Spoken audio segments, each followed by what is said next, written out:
અ, તારીખ 15/3/2026ના રોજ ડિંડોલી પોલીસ સ્ટેશનમાં એક મર્ડરનો ગુનો દાખલ કરવામાં આવેલો છે. આ ગુનાની ટૂંક વિગત એવી છે કે ડિંડોલી પોલીસ સ્ટેશનમાં એક ક્રિષ્ના એસી મોલ કરીને આવેલો છે. એની સામેના ભાગે આ કામમાં જે ભોગ બનનાર જે છે કે જેનું મર્ડર થયેલું છે, આશિષ સિંઘ તેનું નામ છે. એના ઉપર ટોટલ ફરિયાદ મુજબ ટોટલ છ જણાઓએ તીક્ષ્ણ હથિયાર અને અન્ય લોખંડના સળિયાઓ સાથે હુમલો કરેલો હતો અને ગંભીર ઇજાઓ પહોંચાડેલી હતી.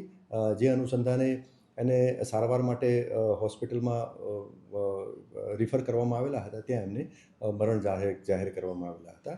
આ ગુનાના જે ફરિયાદી જે છે એ ભોગ બનનારના ભાઈ છે. એમને ફરિયાદ જાહેર કરેલી હતી.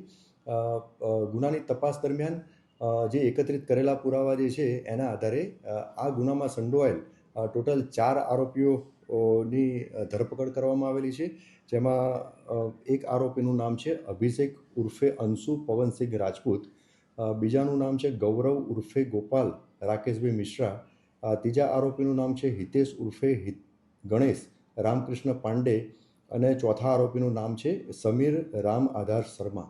આ 4 આરોપીઓ ઉપરાંત આ ગુનામાં સંડોવાયેલ એક કાયદાના સંઘર્ષમાં આવેલ કિશોર પણ જણાઈ આવેલ છે. એને પોલીસે તપાસના કામે તાબામાં લીધેલ છે. ગુનાની તપાસ ચાલુ છે. હજુ પણ આ ગુનામાં જે સંડોવાયેલ અન્ય આરોપીઓ જે છે એની શોધખોળ ચાલુ છે.